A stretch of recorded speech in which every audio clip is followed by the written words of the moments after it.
Business is booming, but you know what really helped? Xero, the accounting platform for small businesses. I used to think unpaid bills were just part of it. Ugh.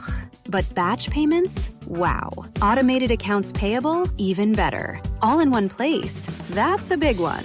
And I can keep track from my phone while I get the job done. No bills in sight. What a life. Do right by yourself and your business and search Xero for your free trial. Conditions apply. Ryan Reynolds here from Mint Mobile. I don't know if you knew this, but anyone can get the same premium wireless for $15 a month plan that I've been enjoying. It's not just for celebrities. So do like I did and have one of your assistants switch you to Mint Mobile today. I'm told it's super easy to do at mintmobile.com/switch. Upfront payment of $45 for 3-month plan, equivalent to $15 per month required. Intro rate first 3 months only, then full price plan options available. Taxes and fees extra. See full terms at mintmobile.com. Are your ad campaigns lighting up the dashboard, but not the pipeline? That's bullspend, and marketers are calling it out in Dashboard Confessions. My boss asked for results, so I opened my dashboard for the only positive-sounding metric I had: impressions. Cut the bull spend. See revenue, not just reach. LinkedIn delivers the highest return on ad spend of major ad networks. Advertise on LinkedIn. Spend $250 on your first campaign and get a $250 credit. Go to linkedin.com/campaign. Terms and conditions apply. Hello, everyone. This is Cathy Hackl, your host for Tech Magic, the podcast where we dive into the heart of innovation and technology. And I'm welcomed today by my co-host, Lee Kebler. Lee, how you doing? I'm great. Had a really great last week. Yeah, everything's good. We were seeing some interesting things pop up in the news. I don't know. Yeah. It's kind of a refreshing middle of the summer time right now. Yeah, it's interesting. So I'm actually recording this time around from Costa Rica, and we're in paradise, which is great. We're on the beach. We rented a gorgeous villa. It's right in front of the beach. So we walk out of the villa and we go straight into the ocean. It's been so amazing with the kids and yeah, just enjoying family time and everything. So this probably will be a shorter podcast episode because there's a lot going on over here.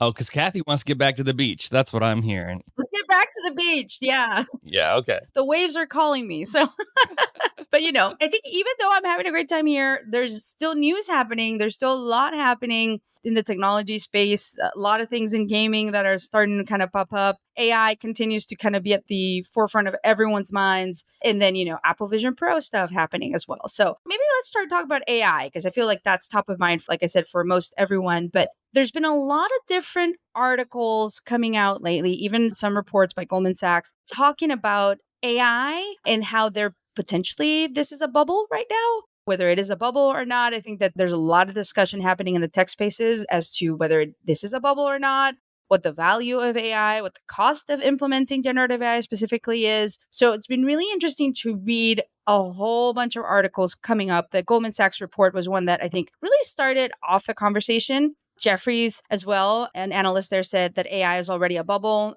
but the bubble will likely be getting bigger. Yeah, I mean, it's interesting to hear kind of those types of rumblings and conversations also in the VC space because they've allocated so much capital to it. Yeah. I mean, how are you feeling? The comparison that I heard is, this is not me saying it. This is someone that said it. And I read something similar saying, it doesn't feel like the .com bubble. It feels like a remix. I don't think it's either. I think this is so off base completely.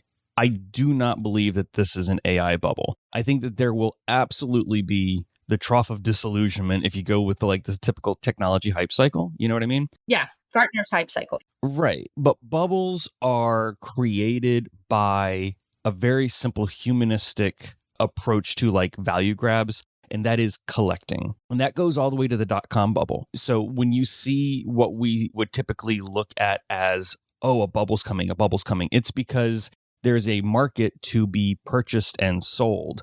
AI is not a market to be purchased and sold. Therefore, maybe it won't be as trendy to invest in it. And we may see a bunch of ideas get invested in that don't come to fruition or whatever, right? But as I think the typical person who's sitting down scrolling through their newsfeed is looking at their day, AI is not the same thing as a cryptocurrency or an NFT or even a .com bubble or something like that. And in the sense of maybe angel investment and tech investment, there could be, it's like the thing to invest in right now, and the dust will settle and we'll see where the real value is. But that's just true for all technology. That was true for VR. I mean, that's still true for spatial computing or anything in between. There wasn't, at one point there was a ton of people who invested in startups that basically help people build WordPress websites, right? In the mid 2000s to 2010s. And you wouldn't do that necessarily today because the dust is settled, but I wouldn't have called that a bubble. I don't know. That's my take. When I hear the word bubble, I hear something people are collecting. Yeah. Like, that's why I say this doesn't feel like the .com bubble, because everyone was scrambling for .com domain names and like trying to flip those. And that's just not what this is. I don't like that comparison. Yeah. So I don't know. I guess I agree with you on the point that is bubble the right word, right? Because I do see some of the valuations of some of these companies are ridiculous, right? Absolutely. Comparative. It's just like, how is that the valuation at such a high, billions of dollars so quickly? The company's been around only 10 months, hypothetically, right? It doesn't have what is the roadmap these companies have to get that valuation, right? So I think it has to do with the VC money invested in them. I also think it's important to kind of separate AI from generative AI. Of course, generative AI is a part of AI, but AI is a much bigger part. I feel like all of us have been using AI in some way, shape, or form for a long time. Generative AI to me is what has become that kind of darling, and a bit of maybe the bubble is maybe related to generative AI per se, right? So I think that that's one thing. I think it's just a lower of expectations. Bubble gives this concept of, and maybe I'm just parsing words and being persnickety because it's so early in the morning when we're recording this. But I just feel like there is this point where I think people are going to realize the limitations, or they're going to accept it, and we will see a slowdown in that investment. And quite frankly, if you're in a VC and you're just dumping billions of dollars into an idea you barely understand, that's on you.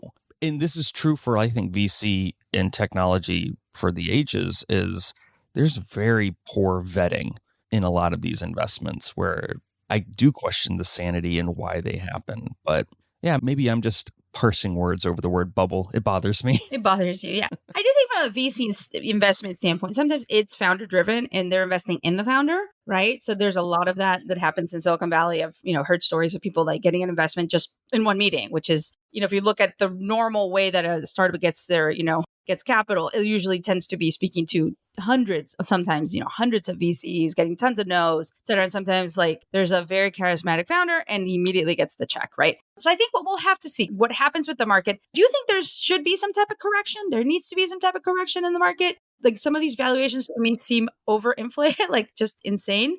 I also think, and I'm a big fan of NVIDIA.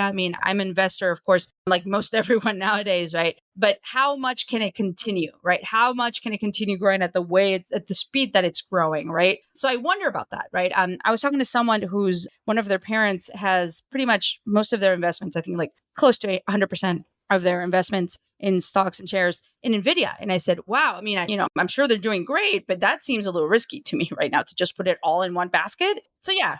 Well, yeah, diversify is key, but I don't see NVIDIA slowing down. I can see a plateau. Yeah. But until there is a recognizable competitor for what they do, NVIDIA got really lucky. They made some really smart decisions, and they happened to make something that became incredibly valuable, but they really just started off as like graphics cards. And if you went back in time about, 10 years, their bread and butter was, graphic designers, 3D modelers, and gamers who really wanted just the best of the best in their PC. And that was it. And it wasn't a huge market. It was a valuable one, and it made sense for them to be there. Yeah. And then they made a fortune off of the cryptocurrency craze and Bitcoin mining, which I don't even think they saw coming. Just people figured out a way to do more with their hardware, which in point led to, we can take what NVIDIA is doing and kind of treat it as an offloading processor. And I've said this in the past, like that was kind of the aha moment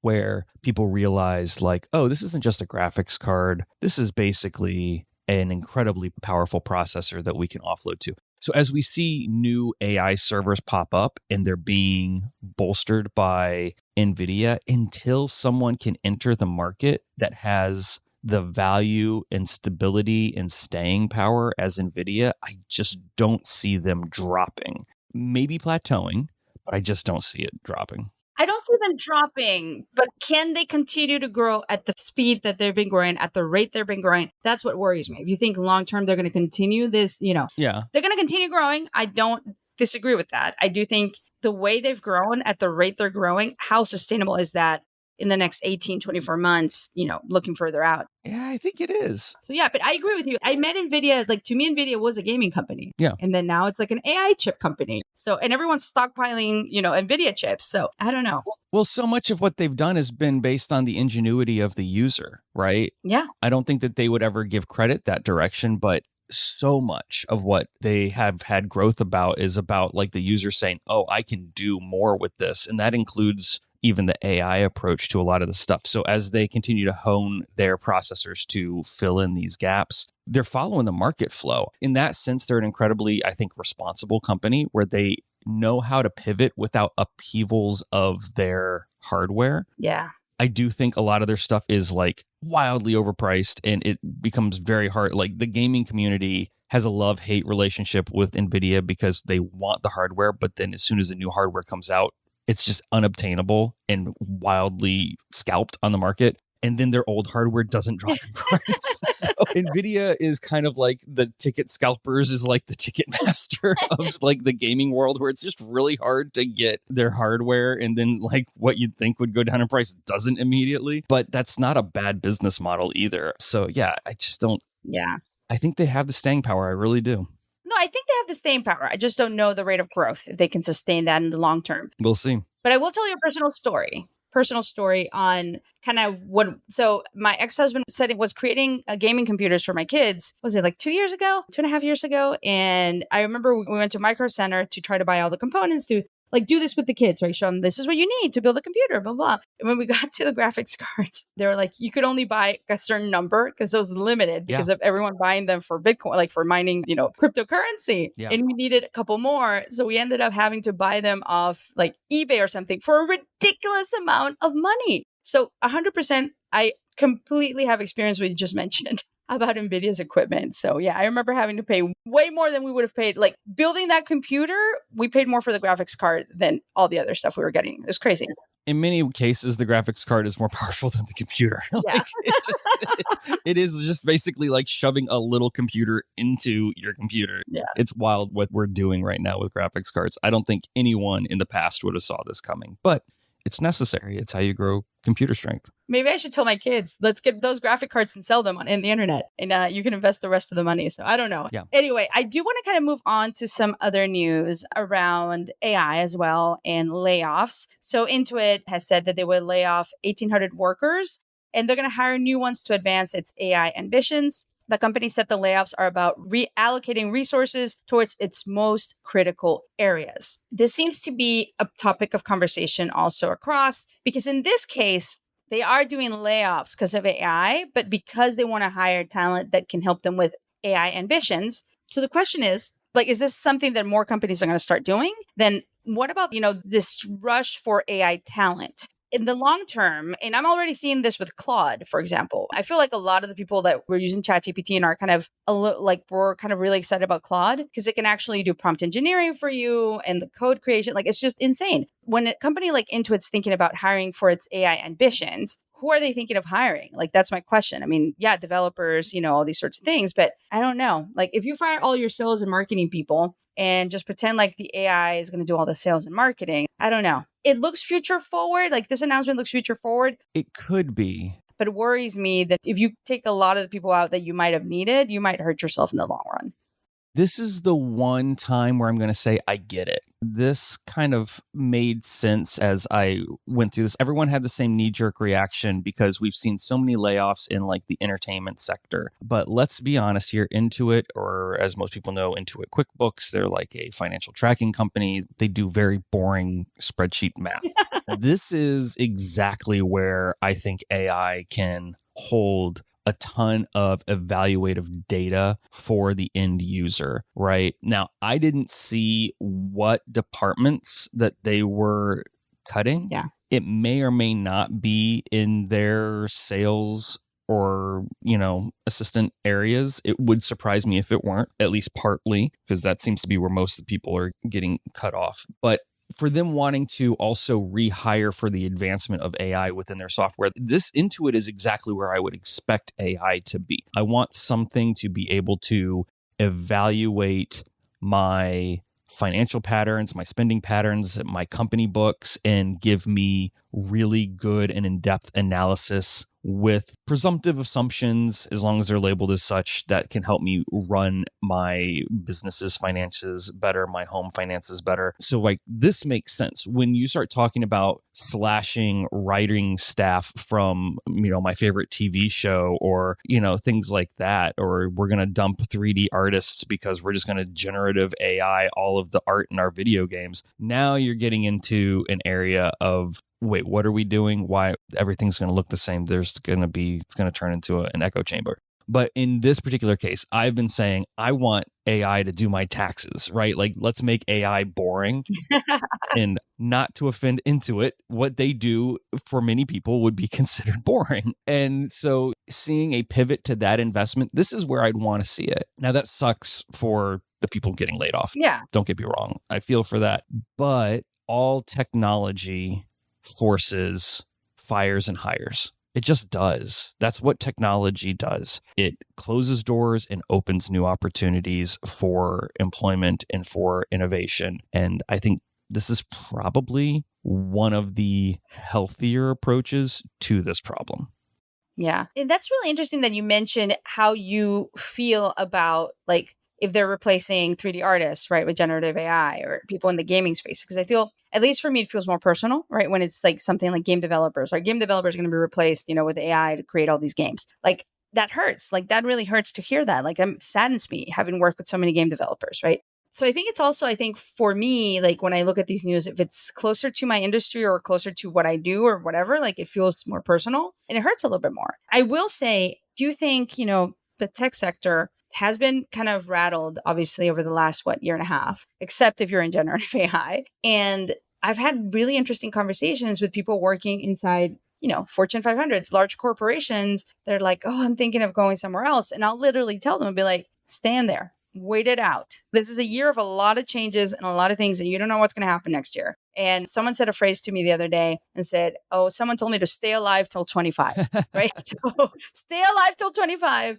because there's so much potential change coming specifically in the United States with, our elections in November, et cetera, and lots of changes. And even with the AI side of things, when all these, rulings eventually come out from the courts, that is going to send, shockwaves. Whatever they decide, whether it's yay, nay, whatever it is that the courts decide to start doing with that, that sends shockwaves, right? So I think that there's a lot of wait and see, or a lot of people that are like, oh, I'm thinking of jumping ship and going to do this AI startup or going work for this AI startup. My advice to them is like, if you are sure that there's a long term, go ahead. But if you don't know, just hold on to where you are, to your corporate job, stay alive till 25. Apparently that's the saying, because I do feel that with AI progressing so fast, I do feel like startups die every single day. Like there's all these new AI startups that are created, but as soon as OpenAI has some new news, or as soon as Claude has something new, like Anthropic, I feel like every day hundreds of little AI startups die quicker than I've ever seen that before. Yeah, absolutely. And I agree with that wholeheartedly. It doesn't make sense when there's so much up in the air based around where these companies are pulling their data and what could come right around the corner. And again, I'm guessing with the Intuit story, we're looking at a lot of development AI approaches to analyzing your books and giving you readout reports and things like that. I think those type of approaches are safe. It is when you get into the creative and the generative AI solutions that something bigger is probably going to eat your lunch on that. I mean, we've seen that happen with little startups already, and how quickly the conversation can change just by hearing an adaptation from Microsoft or an adaptation from Apple and a partnership or something like that. It's just so early. It's incredibly early. And I'm kind of in the boat of, if you've got like, I said this about Tyler Perry when he made the announcement, in Georgia about him making massive changes to his studio because he saw what AI was capable of. You might think that's forward thinking, but it's too early to start writing off the talent of humans, Yeah, I'm with you. I'm still team human. I'm team human using tech. we'll have to see. So let's go on break. And when we get back, we're going to talk about gaming because we always talk about gaming on this podcast. And I'll mention a couple of news as well from the fashion industry that have to do with tech. And we'll have Lily's dispatch from the fringe. So let's go on break. Are your ad campaigns lighting up the dashboard, but not the pipeline? That's bull spend. And marketers are calling it out in Dashboard Confessions. My boss asked for results, so I opened my dashboard for the only positive-sounding metric I had: impressions. Cut the bull spend. See revenue, not just reach. LinkedIn delivers the highest return on ad spend of major ad networks. Advertise on LinkedIn. Spend $250 on your first campaign and get a $250 credit. Go to linkedin.com/campaign. Terms and conditions apply. This message is brought to you by Warner Brothers Discovery Advertising. And this is more than an ad. This is an invitation to be part of the stories the world can't stop watching, to connect with moments that dominate the conversation, to participate in culture, not just advertise around it. With the most sought-after IP, passionate audiences, and an advanced AI-powered foundation, WBD advertising transforms attention into influence and impressions into outcomes. This is innovation. This is impact. This is opportunity. This is Warner Brothers Discovery Advertising. Visit advertising.wbd.com to learn more. Business is booming, but you know what really helped? Xero, the accounting platform for small businesses. I used to think unpaid bills were just part of it. Ugh. But batch payments? Wow. Automated accounts payable? Even better. All in one place. That's a big one. And I can keep track from my phone while I get the job done. No bills in sight. What a life. Do right by yourself and your business and search XERO for your free trial. Conditions apply. Ryan Reynolds here from Mint Mobile. I don't know if you knew this, but anyone can get the same premium wireless for $15 a month plan that I've been enjoying. It's not just for celebrities. So do like I did and have one of your assistants switch you to Mint Mobile today. I'm told it's super easy to do at mintmobile.com/switch. Upfront payment of $45 for 3-month plan, equivalent to $15 per month required. Intro rate first 3 months only, then full price plan options available. Taxes and fees extra. See full terms at mintmobile.com. All right, Lee. So let's talk about gaming. Lots of interesting news happening here. Yes. I want to start with Rec Room because I feel like Rec Room, I know you love it. I love it. I think it's like an unsung hero. It's the right word, but I feel like Rec Room doesn't get the love and the appreciation or the headlines that it should get because it's a pretty amazing and huge game growing like crazy. But Rec Room is actually making the jump to the Nintendo Switch. And this in itself, I think personally is a huge deal. It's a massive, massive deal. And part of that is because the Nintendo Switch has kind of had this back and forth between what can it do with Roblox and will that happen, blah, blah, blah, blah, blah. We've had that discussion for years and years and years. So for those who don't know, Rec Room is a user-generated content gaming platform. Now, it didn't start as such. They definitely have their own Rec Room built games, but it started as a VR game. Back in, I want to say 2016, 2017, it's kind of one of the original multiplayer popular VR games, and it's just grown and expanded like crazy. They eventually created tools that allowed people to make their own worlds and their own games right inside of the game. And it sits somewhere between the creative flexibility of VR chat for VR people who are aware of that platform and the kid-friendly approach to Roblox. It sits squarely in the middle. Their graphic approach to the game has a really set minimalistic style to it, which means that it runs pretty much on anything. So seeing this move over to the Nintendo Switch is a shocker because the Nintendo Switch is kind of hard to get on, but it also makes a lot of sense. And it may be one of those really popular younger multiplayer games that does well on the Switch because I think it's going to run well on the Switch. Yeah. Multiplayer games really do struggle to run on the Switch. If anyone's ever tried to play Fortnite on the Nintendo Switch, you know exactly what I'm talking about. Yeah. That game runs like molasses on the Switch because it's limited hardware. But I don't think Rec Room is going to have that problem. I mean, I've seen Rec Room run on ancient Android phones It'll basically run on a cereal box. It's a big platform game, and if you've never heard of it, it's probably because you're too old. My kids play it. I mean, I have it on my phone for sure. So it is absolutely one of those Gen Alpha games that is growing in popularity, and it's something that we need to probably pay more attention to. Yeah, and I remember the earlier days, the VR fund from our friend Tipitat, they were one of the early investors in Rec Room. Yeah. And Rec Room became one of the first VR unicorns. I remember that was a big day for celebration in the VR industry. So keep your eyes on Rec Room. Some more Rec Room news, because I feel like last week they had so many news coming out. You and I were just like, what's going on here? Yeah. They announced a crossover event with Destiny 2 called Destiny 2 Guardian Gauntlet, where you can visit the tower, meticulously recreated as the Rec Room social hub, and begin your training as a Guardian. Yes. This was really, crossover event with Destiny 2 and everything. I mean, good job, Rec Room. That's a big deal.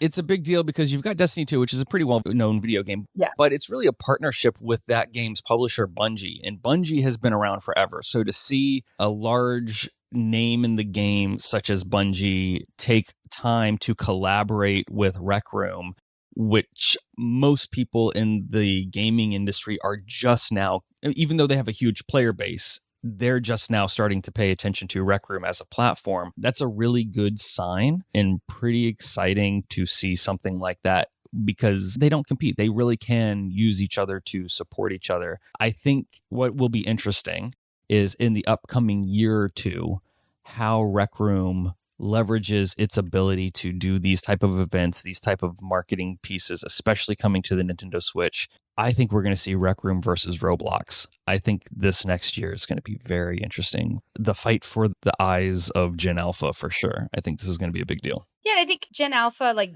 the younger Gen Z and Gen Alpha continues to be something that a lot of brands and a lot of marketers are thinking about. Like you and I have been doing work with, in the Gen Alpha side for a long time now. But, and even when we were at Journey, I was able to kind of commission Harvard to do a report, a briefing paper on the business case for understanding Gen Alpha. So there's more reports coming out on Generation Alpha and who they are, where they're investing their time, what they're doing. So I think we'll continue to see that. There's even conversation online as to whether maybe some of these worlds that are created by brands in gaming spaces should be considered advert worlds or have some type of advertising like message as saying this is an advertising world. I'm still on the fence with that because even if the brand goes into the space, if they are actually creating a game in a world, and they talk about their products, but if it's not a straight up ad, like I feel conflicted there as to whether they should have some type of advertising. I mean, if it's an actual game, if it's an actual experience with game mechanics, it's truly a game. There's all these things, like it's not just an advertisement. Okay, this is a good question. And I've been thinking about this a lot because I've had to come up with these hurdles too.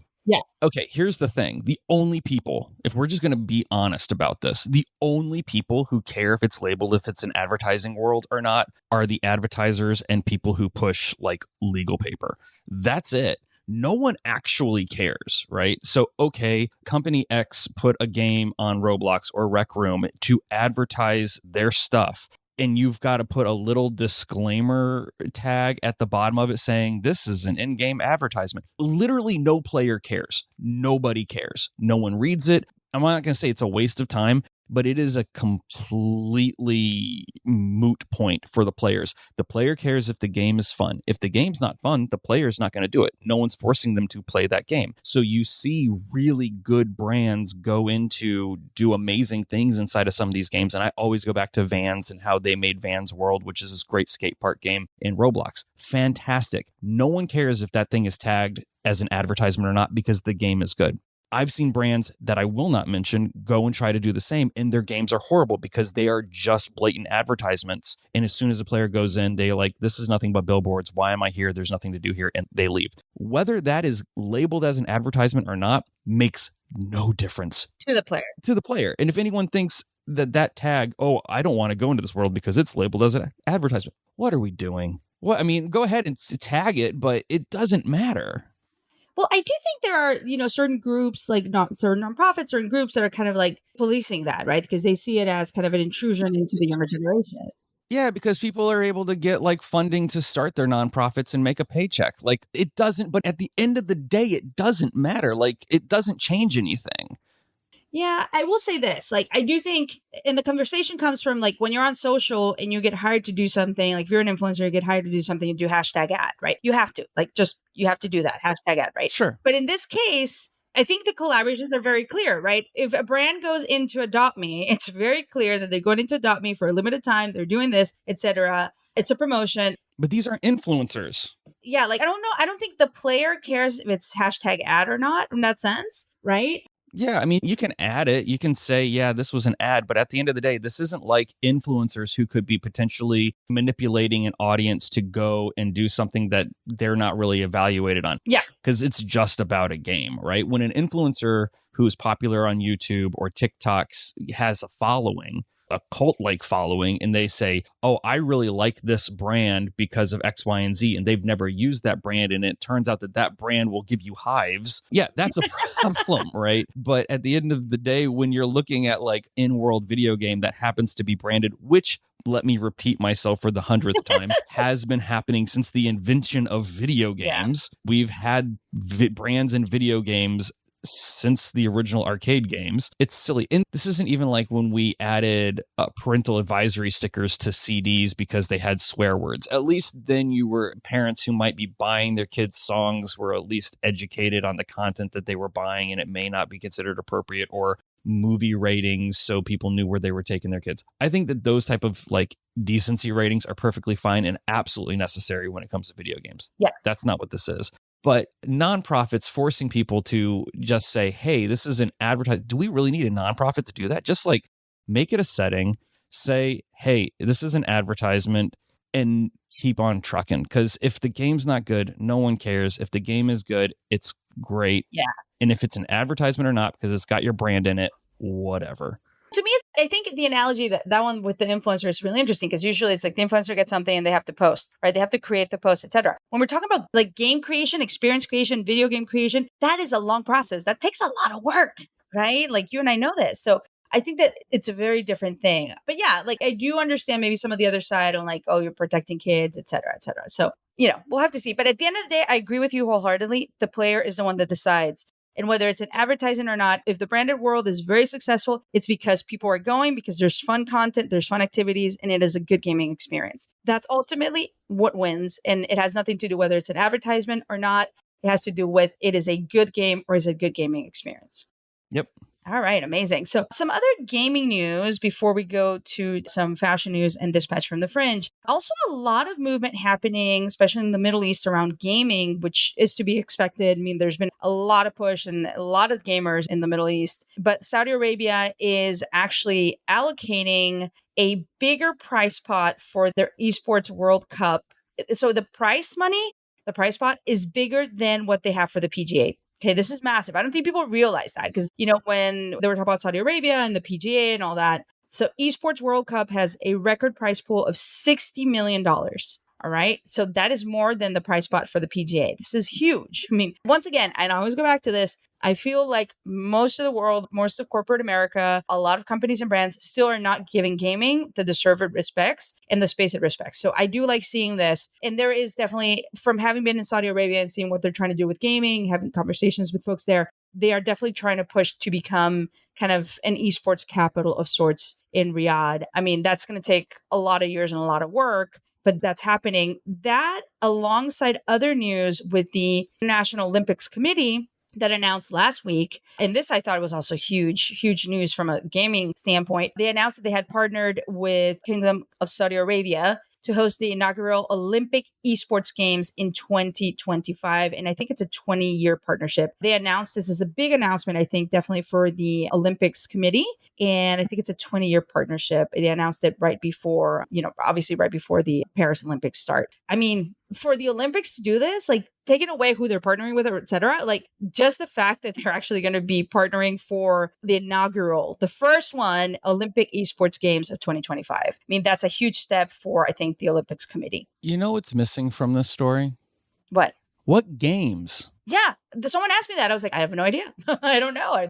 See, this is what irks me. Yeah, like this irks me so much when I see these articles. Forget its location, forget the partnership with the IOC, all of that. Like, okay, that's good, like headline, but it just feels like people who are betting on esports because they're trying to retain a younger generation without understanding what esports really is. And a lot of it has to do around the fandom of watching really good players play interesting games. But that means that you have to make a partnership with one of these game studios that make these games.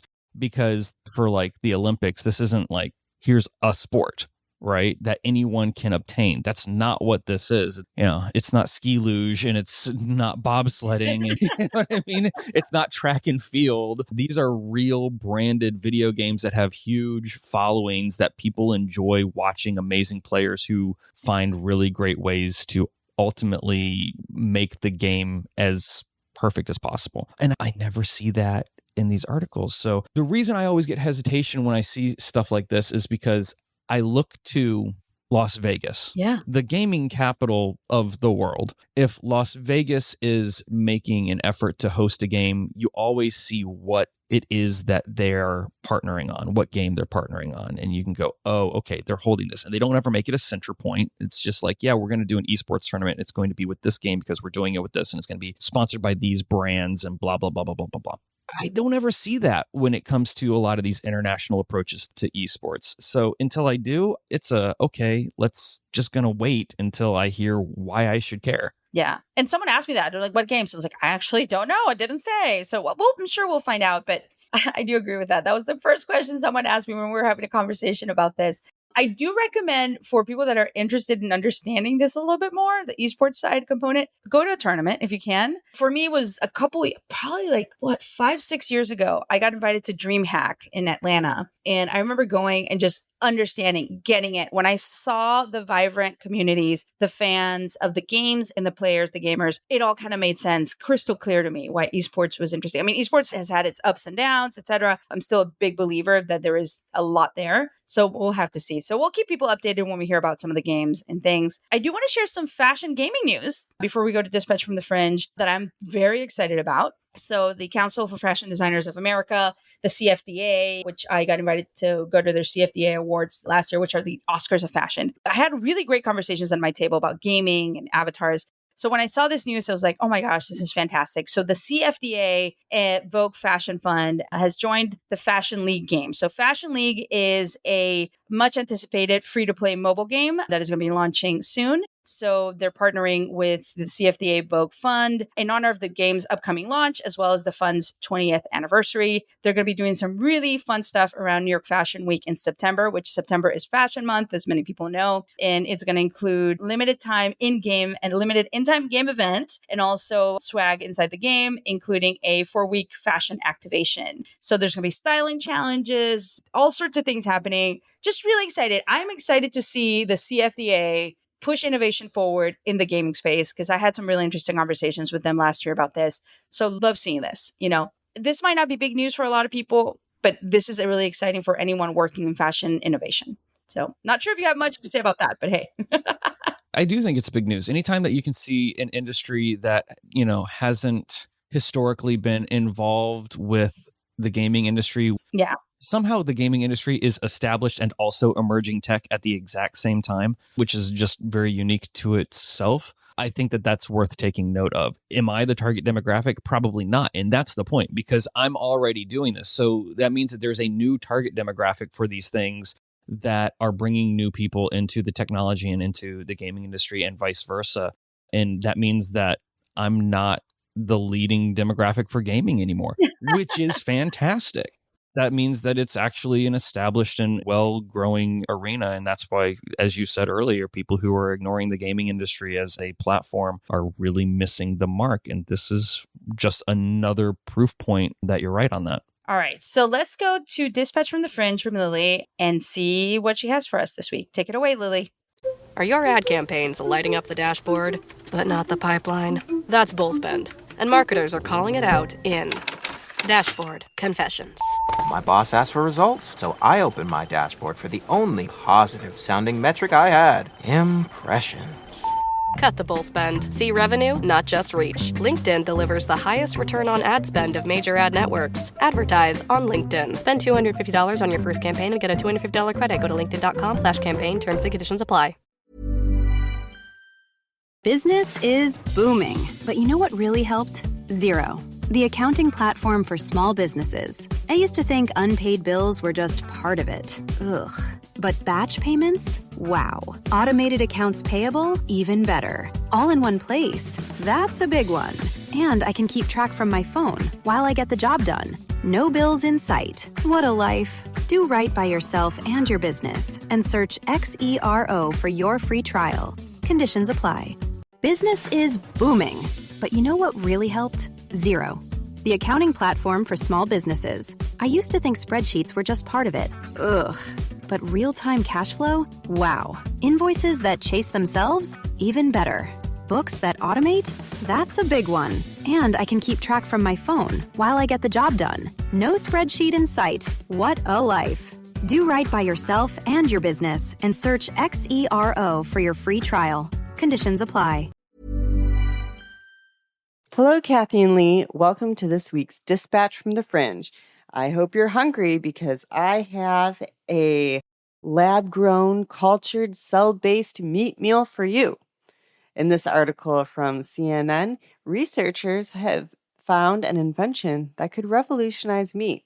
It looks like a pink gelatinous blob, but researchers in South Korea say they've developed a new way to make lab-grown meat taste like the real deal. They've done it by cultivating animal cells directly in a lab grown on 3D structures called scaffolds. This allows the cells to multiply, eliminating the need to raise and farm animals. Now, lab-grown meat has been done before, but the difference in this jello-like blob? The taste. Millie Lee and her colleagues recreated the flavors generated during the Maillard reaction, which is a chemical reaction that occurs between an amino acid and a reducing sugar when heat is added. So it gives a burger that delicious charred taste to mimic the taste of conventional meat.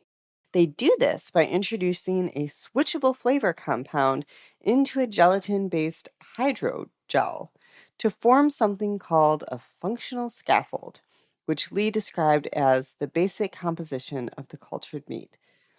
Now, unfortunately, this cultured meat is not yet edible. The researchers are focused on the structure of it. So this makes me question, how do they know the taste is there? Well, they've got that covered too. The researchers used an electronic nose that mimics the nosing system of humans to test the aromas of the cultured meat and see how they compare to conventional meat. Coming to a lab near you, would you try this jello-like meat? It still has a ways to go, as the taste also has to be matched with the look and feel of the steak that we're used to. And that is this week's Dispatch from the Fringe. All right, Lee. So pink jello. Do you want some pink jello with a side of pink jello? It's disgusting. Okay, here's the thing. I get the idea. Have you seen a picture of this stuff? Have you seen the photo of it? I know. I saw it. It looks like pink flubber, right? Like it really does look like. Yeah, I'm like, it I don't looks know. like Jell-O. Yes. And I read through that article before she did the Fringe, and like the fact that it really does taste like grilled beef after you cook it, I guess is good. But to think they say that flavor is the most important. And yes, that's true, but there's a level of visual appetite that I think is necessary. That this just doesn't check the box. This is such a weird story. It's such a weird story. I don't like it. I don't like it at all. I don't like it. I don't know if I want to taste it. But anyway, the gardener in our villa has arrived. So I hear a lot of noise now. So I think that is my cue for us to wrap up this podcast for today. So thanks everyone for joining us for Tech Magic. We'll be back next week. And remember, we will be taking a small break during August, but we will be sharing interviews and some episodes from other shows that Adweek has, an extended version of Matthew Ball's interview. We do have a Matthew Ball interview dropping next week. So, definitely tune in next week. And yeah, I'm off to New York for a few days from Costa Rica to go to Christie's Art and Tech Summit. So hope to report back when I get back. So Lee, have a great week. Have a great week. Thanks, everybody.